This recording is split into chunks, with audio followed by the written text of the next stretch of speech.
Well, one of the things, Sean, is that I've got a young family, and I wanted to do something that said to them that I cared about environmental stewardship, even a little bit that we could control within our own family. My kids are very interested in issues of sustainability, and they're learning about this at school. It also makes good economic sense. It's good for the planet, and it will pay itself back over the course of approximately 10 years. Although as utility prices continue to increase at double-digit rates, none are planned for 2019, but that doesn't mean it won't happen. As utility rates go up, the payback period comes down. As does the cost of the panels and the efficiency of the panels. The ones I've got installed in my roof are 300 watt. I've got a good buddy who 4 years ago the maximum available was 275 or 240 maybe. And so you can produce more energy at a lower cost, and what's going to happen is that those two lines are eventually going to intersect, and it's going to become cheaper to produce your own power than to buy it off the grid. And that's the moment when everything changes, or within 20% of that point. And so people tell me at the solar business I'm an early adopter. I'm not sure about that, but it worked for our house. We've got, as you can see, an enormous south-facing roof. Mm-hmm. The physical limitations were virtually none, and in the summertime, as the sun beats down and everybody worries about their lawns, I get to think, no, I'm banking electricity and saving money. So was your family, entire family, behind this project when you decided to make the commitment? They were. It was really the decision of my wife and I, of course, because it was a significant capital outlay. But the kids, I think, once they got up there and they actually saw the panels, it's quite visually striking, and a real a visual attestation to looking into the future and embracing the future, not letting ourselves be controlled by factors beyond our control. I eventually could cut myself off entirely from the grid with the storage unit, which is available. I could get a natural gas power generator for those cloudy months in the wintertime when there is very little in the way of sunshine. And I could be basically off the grid while living in the heart of South Regina. And while I'm not saying that's the route I'm going to go, it's quite possible. And I think that the world's changing, and we shouldn't be afraid of it. We should embrace it. When you decided to embark on this, how complicated a process was it to get involved in the appropriate government programs and find the right contractors and put the technology in? And that's a great point. All of this was made possible by our provincial power utility, SaskPower, which has taken a lot of knocks over the years for their significant carbon footprint.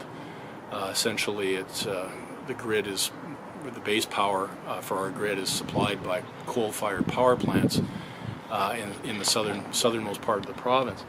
But they are wise enough to have implemented what's called a net metering program, which encouraged residential and to some extent farm producers. Although if you produce more power than you can use, you could be part of a small power producer program. I'm not producing that much. I'm just offsetting what I use myself.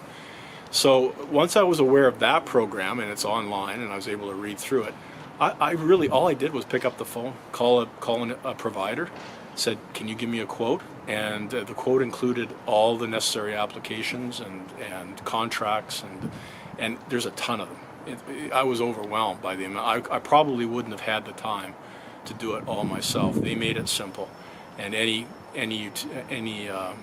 solar installer does that kind of work. That's their expertise. But the program's expanding. At one point, SaskPower had one person dealing with it. My suspicion is that they're going to need more than that because it's taking off. And how long have you had this installation in place again? Since April of 2018. So I've essentially had one full solar year. to look at it, and I've generated about 6.5 megawatts of power, which my app tells me is, has saved so many kilograms of carbon emissions, and the equivalent of so many trees. And I don't really think of it that way, but it does remind me that part of the reason I got into this was to reduce our own footprint as a family. But what's going to drive the program's success and spread it is the economics of it. And the economics makes sense. It's paying back better than any mutual fund I've ever had in terms of the return, for example. So if you take the long view and you can free up some capital, it's a good investment. Is it a smart idea? Like our target audience are people probably in their 60s and above. Does it make sense for somebody sort of in their third act to invest? Sean, great question. I've got friends of mine in their 70s who live in Lakeview who've just activated their solar panels. So I don't think there's any limitation. It apparently increases the net value of your home because part of the home buying thing is to see what the annual cost of running a home is, and this has significantly dropped my bills.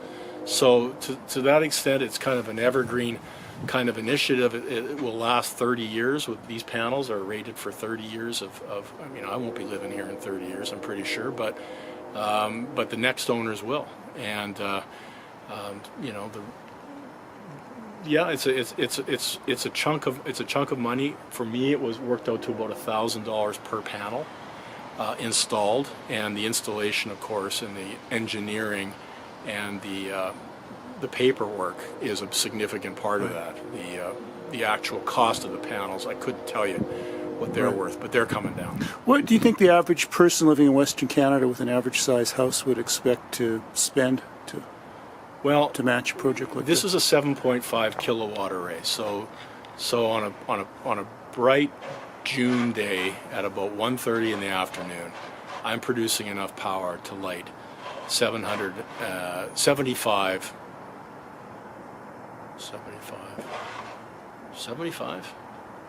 100-watt bulbs. 75, yeah. And that will run my air conditioning. It'll run my freezers, my fridge in the summertime. In the wintertime, I'm drawing down on my credits and I'm running my furnace off of it. So 7.5 kilowatts is partly because I had the space to put it in, but there's lots of people who get by with 4.5.